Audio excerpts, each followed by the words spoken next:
महागठबंधन का पलड़ा इतना भारी है कि कहीं कोई कंपैरिजन हो ही नहीं सकता है। सब लोग मिलकर किसी वोटकटवा के पक्ष में मत जाएं, सीधे तौर पे नीतीश कुमार जी के नेतृत्व में लोग वोट करें। नमस्कार, लाइव सीरीज देख रहे हैं। मेरा नाम उत्कर्ष है। देखिए, कुढ़नी उपचुनाव को लेकर एक बार फिर से बिहार में सरगर्मियां तेज हो गई हैं, क्योंकि देखिए चौतरफा मुकाबला होने वाला है। AIMIM, दूसरी तरफ VIP, महागठबंधन और BJP।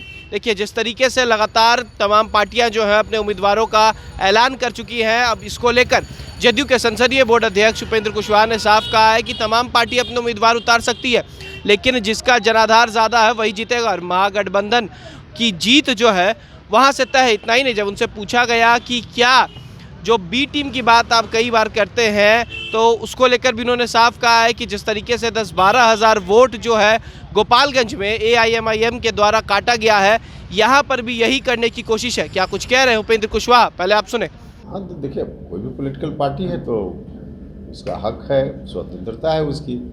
उम्मीदवार कहीं उतारना चाहे तो उम्मीदवार उतारेगी। बाकी के लोगों ने भी उम्मीदवार उतारा है, लेकिन वहाँ लड़ाई तो डायरेक्ट लड़ाई होगी ना। डायरेक्ट लड़ाई में महागठबंधन का पलड़ा इतना भारी है कि कहीं कोई कंपैरिजन हो ही नहीं सकता है।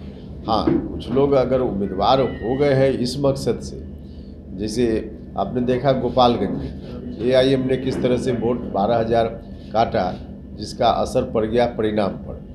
तो आम लोगों को सोचना है कि कौन जीतने हारने के लिए लड़ रहा है और कौन सिर्फ वोट काटने के लिए लड़ रहा है। तो इस बात को ध्यान में रखते हुए लोगों को वोट करना चाहिए। अंतिम डिसीजन तो आम लोगों का होता है। AIMIM से मुश्किलें बढ़ी हैं आप लोगों की? मुश्किलें बढ़ी, स्वाभाविक रूप से थोड़ा तो गोपालगंज में दिखा, लेकिन हर जगह उस रूप में मुश्किल होगी ऐसा हम नहीं मानते।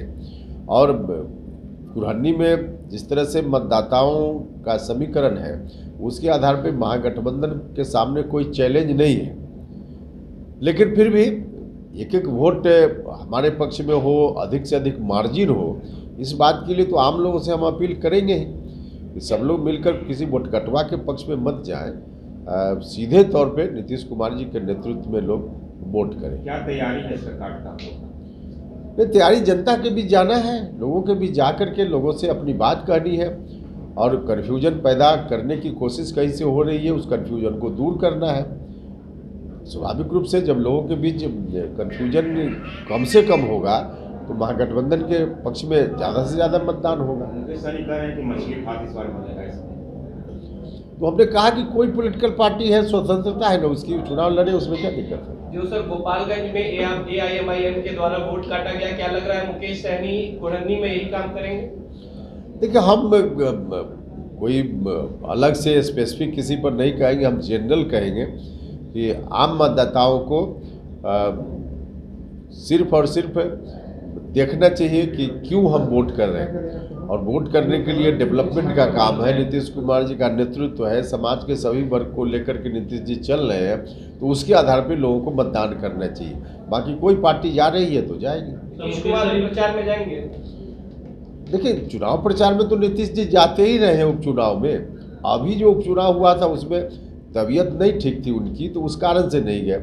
उसके पहले के चुनाव में तो गए ही थे, कुशेश्वर स्थान, तारापुर। तो आवश्यकता अनुसार यहाँ भी जरूरत होगी तो जाएंगे, इसमें क्या दिक्कत है। मुकेश सहनी सर बोल रहे हैं कि हमारी लड़ाई महागठबंधन से है, भाजपा लड़ाई में नहीं। अब क्या बोल रहे हैं नहीं बोल रहे हैं वो आप लोग देखिए। उसमें हमारा तो कहना है कि आम जनता से, हम किसी पॉलिटिकल पार्टी को क्यों कहें। पार्टी संगठन में जो चुनाव चल, तो आपने सुना किस तरीके से उनका साफ कहना है कि गोपालगंज में जिस तरीके से महागठबंधन का वोट काटा गया, वहाँ वही काम यहाँ भी करने की कोशिश की जाएगी, लेकिन ऐसा कुछ नहीं होगा। जब उनसे पूछा गया कि क्या मुकेश सहनी इस बार फैक्टर रहेंगे, तो उसको लेकर भी उन्होंने कहा कि ऐसा कोई बात नहीं है, तमाम वोट जो है वो महागठबंधन को जाएगा, कोई भी आ जाए उससे कोई फर्क नहीं पड़ता। फिलहाल खबर में सिर्फ इतना ही। आप हमारे साथ बने रहें, हमारे चैनल को सब्सक्राइब नहीं किया तो जल्द से जल्द कर लें। बहुत बहुत धन्यवाद।